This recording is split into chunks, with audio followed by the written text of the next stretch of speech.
As I walked down the hall to my room, I noticed a picture hanging on the wall. It was recently hung and was drawn by a child. It caused me to think of John, and confident one of his grandkids drew it. John was another friend of mine. He and his family lived on the Jade Coast, on the blue of the sea, on the planet Serengeti. John, with his family, often came into commerce and stay in my condo. My family was getting bigger all the time. I remembered John well and watched for him at the tavern, which made me wonder why I didn't remember Alex as I remembered him. Serengeti was like the African planet in the system.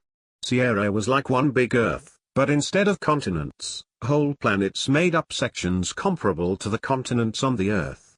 John was a master adventurer and carver who lived as a complete outdoorsman. He liked extreme environments. He and his wife grew up in Sweden, and they looked the part. Both were tall, blonde and, what can I say, Swedish. The couple made it through the Great Tribulation by surviving in the woods in southeast Alaska, then the jungles of Africa.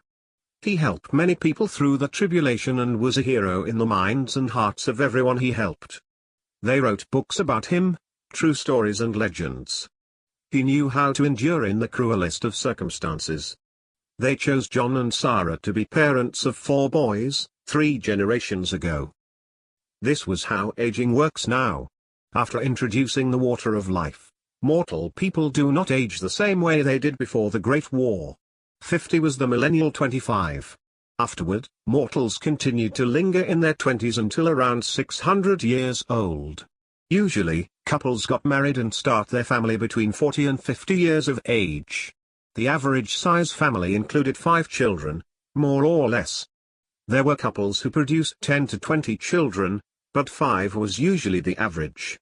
At 100 people no longer had children. The mortal's propensity was to have their children early and close together. Generally, by the time a couple reached 60, they had all the children they planned to have. Some couples might have children after age 60, but that was unusual. We called those people late bloomers. This was how it worked throughout the entire universe, not just Sierra.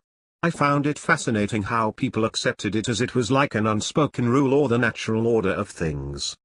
A few angels let it slip out that none would ever look older than 40. So, if you lived 800 years, you looked 40-ish. No one has gotten there yet. Everyone took their word for it. Truthfully, no one can be sure what anyone might look like then, because we're only 200 years into the millennium. Never mind the fact immortals can appear any age they desired. Well, most of John's kids are full grown. His family has reached into its 3rd generation. He now has 33 grand and great-grandchildren. He, with his wife Sarah, managed the wildlife on Serengeti. For not being an immortal, it was a formidable task. He enjoyed, and often took groups of people out camping, training them how to survive in the wild, just like he did before and during the tribulation. Many enjoyed the hobby, and I say hobby because no one needed to survive anywhere in the universe anymore. So, he taught them how to select, then prepare wild edible plants and herbs. His camping trips were becoming more popular by the day. One of his favorite places to take tour groups was an inhabitable moon-circling Serengeti called Nguvu, meaning strength. It was best characterized as prehistoric, only because of the relentless humidity and high oxygen levels which provided an ideal climate for dinosaurs that flourished there. Dinosaurs had to live someplace in Sierra. After all, dinosaurs are God's creatures too. He created them. The days on Nguvu lasted 34 hours. 22 minutes. Water covered 70% of the moon. Except for 2 small oceans, the water was all lakes, rivers, and swamps. So, with the long hot days, it developed into a very humid place, ecologically suitable for prehistoric life. Even the bugs grew 20 to 50 times the size of normal bugs found elsewhere. It was an entomologist's and botanist's wonderland. John, himself, became both and a leader in each field. John took various classes of school kids once a week, lecturing them on how to detect and prepare wild plants and herbs. He also taught classes on the wonderful, friendly dinosaur. John told me about a time after teaching one of those classes. He caught a group of kids who smuggled a baby Dryosaurus on board the craft. The children were feeding it their lunch and soda, and every one of them told a story about how it followed them on board. It took 3 hours to find its mother. At other times, he scheduled tours for adults when available. John's tours are a must for all Syrians. Transportation built sizable flat crafts designed to travel above the ground, 50 feet, so as not to hurt the vegetation. Each craft could hold up to 100 people. Tours included different parts of the landscape, depending on the species of animal, reptile, or plants observed. One of the dramatic moments of these tours was when the craft flew out over Boulder Falls on the River Hassan, Dutch for rushing. Boulder Falls was a high waterfall with over 1,000-foot drop. At the last second, John swung the craft out over it, and each group screamed hysterically while he laughed like a madman. Once past the falls, the tour group calmed down, and John pointed out the details of the monumental site. The falls descended into the river below and into a deep valley, overgrown with dense tropical vegetation. John made the falls, with his last-minute alteration, famous. Almost everyone screamed like it was a required part of the tour. I recalled my first time traveling there with Jonathan. He and I traveled there by ourselves so he could show me around. We landed a transport craft in the middle of a meadow hemmed in by a small forest of tall poplar trees. 3 heavy brontosaurs were foraging on them. John told me to accompany him as we walked to the side of one beast and stood there. Next thing, the one we were standing next to turned his head, then lowered it down to my chest. With its head bigger than I, it pressed against me gently. I didn't know what to do, so John told me to touch him, saying a warm hand was all he craved. I put my hand on his forehead, then held it there. He looked at me and purred like a cat. A big cat with a purr that sounded more like a helicopter. I removed my hand, and he returned to eating leaves from high in the trees. John pointed into the bushes close beyond the poplar trees as a creature ran through the brush. I could see it, but didn't know what it was. John put his hands out as if to capture its attention. It came running out of the underbrush, then dropped at our feet, which startled me. I almost ran. It turned out to be a young T-Rex. As it lay on the ground, head pressed against the grass, it looked up at us with his big lizard eyes. John whispered, "He wants you to touch him." I placed my hand on his head, and his tail took off wagging like a whip. I laughed. He seemed to grin at me. I'm certain he did. I removed my hand, and he took off, running back into the bushes. Man! He could jump. We hiked around for 2 more hours. It was easy to get around because the trails were well marked from heavy-footed creatures using them. We were cautious not to step in or on anything smelly. There was so much to see. Caterpillars 3 feet long were crawling on the trees, wasps the size of cats were flying back and forth between several enormous flowers, sounding like a kid attaching cards to the spokes of their bike. One of the most extraordinary things I have ever encountered was when we came across a nest of butterflies hanging from the branches of a tree. The hues, gold, blue, yellow, green, and red all blended together. They looked like huge kaleidoscopes. Not to mention they were at least 3 feet across from wingtip to wingtip, and when they flapped their wings, they vibrated, combining all the various colors as they took flight. We came across a tortoise the size of a Volkswagen bug. We both climbed on its back, its shell. Once we did, it refused to move. I predict no free rides today. Fortunately, our craft had a glass window on the bottom deck. We flew out over the Crimson Sea. It was called that because of the crimson-colored algae lining its shores. 2 plesiosaurs were eating those same algae near the beach. Further out, we came across several large sea turtles and a collection of megalodons. At first, they looked like whales. Their size was considerable. I wondered what they ate. We hunted until we spotted a group of blue whales the size of cruise ships. After our trip out to sea, we came back and flew into the valley beyond Boulder Falls. At the base of a mountain, coming up from the valley floor, we discovered a community of gorillas. They lived at the base of the mountain outside a forest of redwoods. Those redwood trees looked as if they were 70 to 100 feet in circumference and standing at least 500 feet tall. We, along with the gorillas, looked like bugs compared to them. A silverback sat digging in the ground at the base of the trees. He plucked up a root which looked like a large white carrot.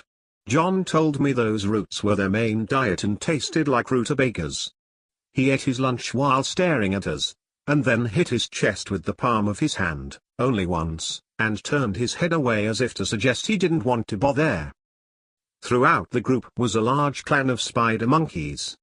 The spider monkeys ran up to the silverback and stood in front of him. He broke off a piece of his lunch and threw it at them. The rest of the spider monkeys hung in the smaller trees on the outskirts of the redwoods eating fruit which looked like apricots. The fruit was abundant as the trees were hanging low from their weight. John explained the fruit might look like an apricot, but tasted like a smelly, rotten, dead fish. He could not understand how even the spider monkeys ate such garbage. The gorillas refused to touch them. He pointed out that the spider monkeys were friendly, but you never want to kiss one. Oh. John answered, "What did you say?" I chased the monkey off of my shoulder and answered, "Nothing." I said nothing. "Hey, let's go into the woods." We passed the gorillas and entered the redwood forest. Once in among the trees, I marveled at how big the roots were. We climbed over them to get around. Bark covered the ground and large 2-foot centipedes wormed their way in and out of the ground cover, which gave me the creeps. We heard the pounding of woodpeckers all around us. I picked up a little piece of bark and tossed it.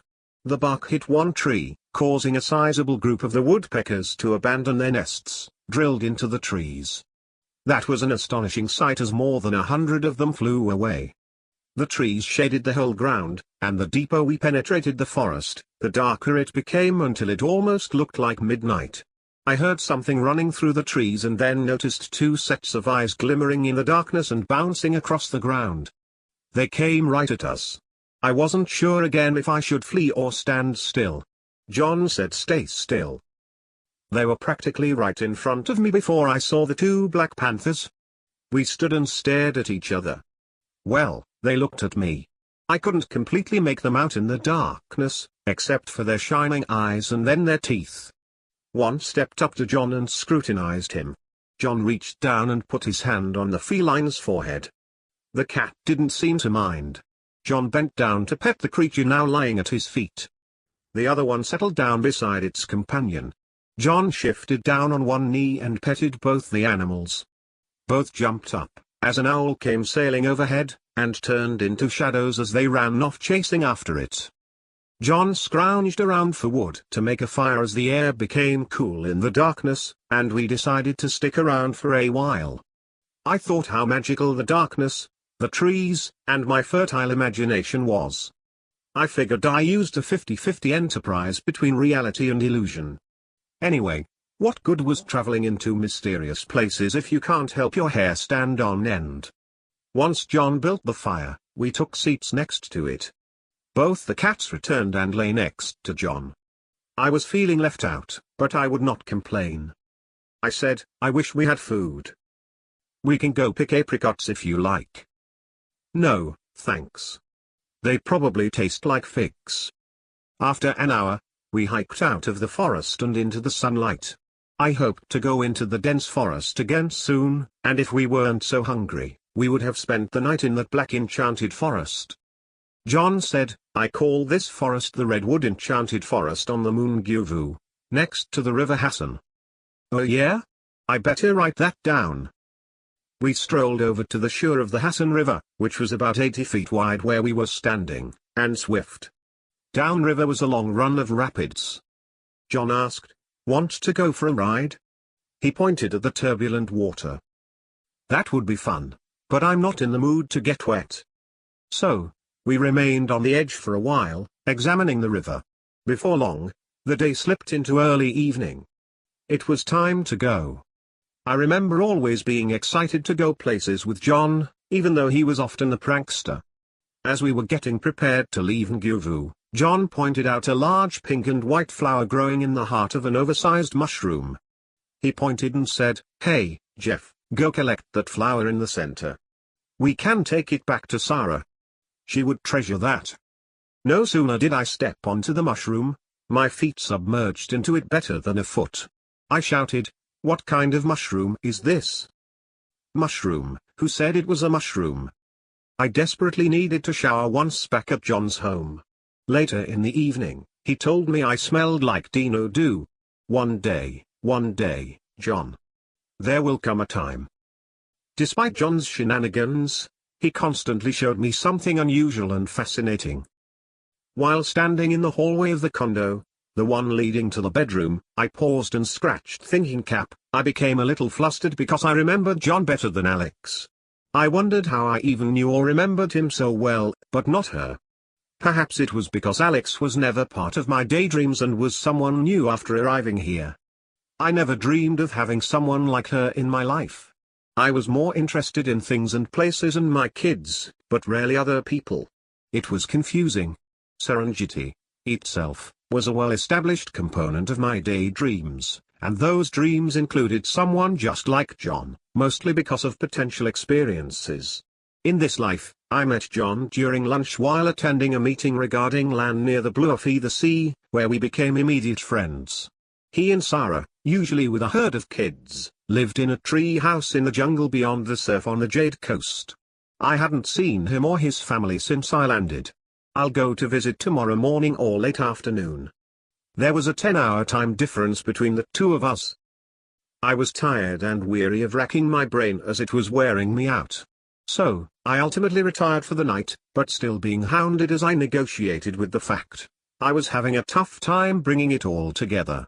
All along, I'm dealing with one Jeff's imagination in my mind and another Jeff's memories in my reality. I understood I knew details about life here in Sierra to help me tell my story when I returned.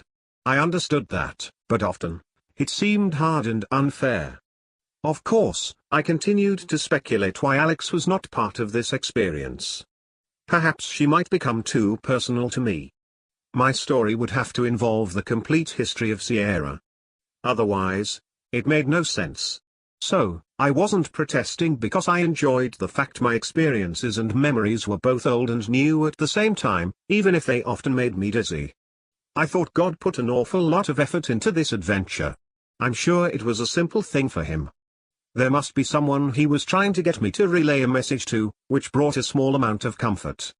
Again, I was not complaining, honest. I knelt and prayed at the end of my bed, "Father, please don't let me lose my mind when all is said and done. Thank you." I lay down and just as I fell asleep, I was awakened by a picture in my mind, an illustration of Alex. I could barely hold back my emotions, and I realized why I didn't recall Alex. If I had, I wouldn't have written about anything else. In my mortal state, the message would have been of love only. The message of hope would have been forgotten in my lines. I contended with my heart and despised being mortal. After that revelation, it took 2 hours to fall back to sleep. The next morning, I called for transport. The vehicle dropped me on the beach, on the Jade Coast. It was warm, and the ocean had a strong fresh fishy scent. I remembered that same aroma from when I used to live in southeast Alaska. Every spring into the summer, the inland waters had this same fresh seaweed, fishy odor. I loved it, and it smelled wonderful. I saw several small and large fragments of colored jade lying in the sand. Picking up a red one up, I inspected it and flicked it into the ocean. Afterward, I took a trail leading into the jungle away from the beach. Even though it was hot on the beach, the trail was cool. Trees and plants bearing huge leaves sheltered the path, making it much cooler than the open beach. I came upon an enormous sagal baobab tree. Throughout its branches, John had built a massive tree house. Several ladders led up to the main floor. It must have been 100 feet in diameter, broader than the tree as it drifted out of the tree on all sides, looking like a one-legged man wearing a barrel, or a Christmas tree as it tapered to the top. John built 3 separate floors, each smaller than the one below it, and all the floors had railings around them. He used pine for the frame and interior walls. I told him pine was a poor decision, but it was his home. I always mentioned the pine. He always ordered me to shut up, which never worked because the more he said shut up, the more I commented. After arriving and embracing the whole family, I leaned on the railing and remarked the place always smelled of pine. John grabbed me and threatened to toss me over the railing. He let go once Sarah jumped on his back and shoved from behind. I wasn't certain if she was helping him or trying to toss him over too. I wonder if she didn't like the pine either. When John let go, she said, "Darn. I almost had him." She had such an imposing expression on her face. I wasn't sure who was pushing who, too scared to ask. Sarah made a cup of a natural rooibos tea for both of us. We sipped and visited while I looked over his artwork. He had jade and ivory carvings displayed throughout his home. I was impressed by the works of art John crafted out of a piece of wood or stone. His artworks of ivory were so complex and intricate. I could only stare in unbelief. In the evening, I swam in the ocean with the kids. We combed the beach and picked up a bunch of raw jade pieces out of the sand. It was already supper time, and Sarah yelled for us to come and eat. She always made dishes of excellent regional food, using wild herbs. She created an herb dish, and to put it delicately, it made me sick. I suppose even in heaven there are foods that don't go down the way we hope, like navy beans. I hid it well as not to insult her.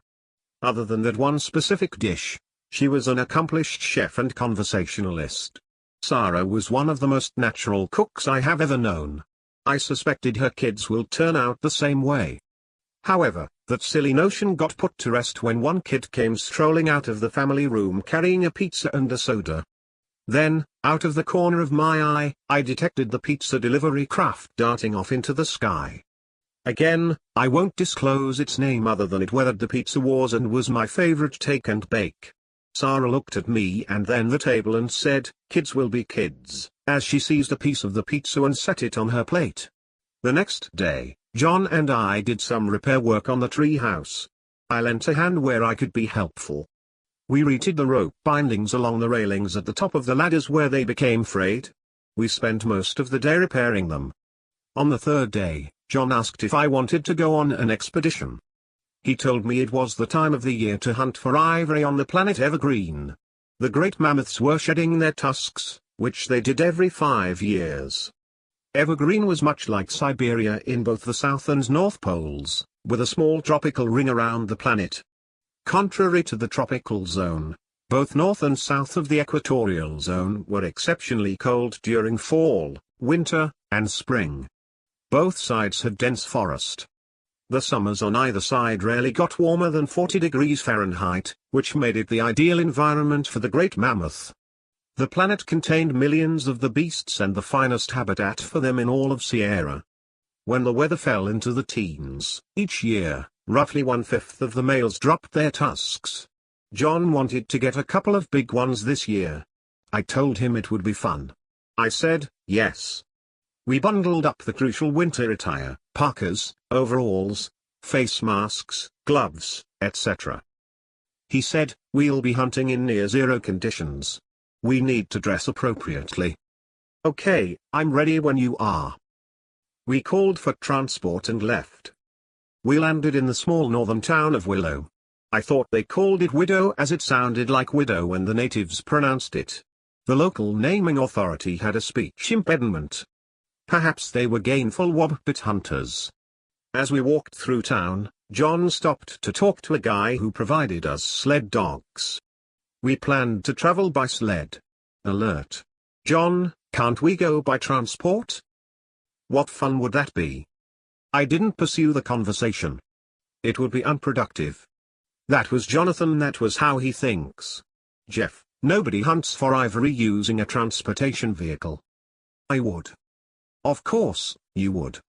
You probably have pizza delivered too, don't you?" I thought, where is Sarah or the kids when I need them? "What do you mean? Doesn't everyone?" He laughed at me. We weren't the only hunters in town. Every 5 feet, John stopped to say hello to someone, men and women alike. We were fortunate the owner of the dogs John used saved his best 2 teams for him. John gave him a large fur as payment, and afterward, we went to eat breakfast.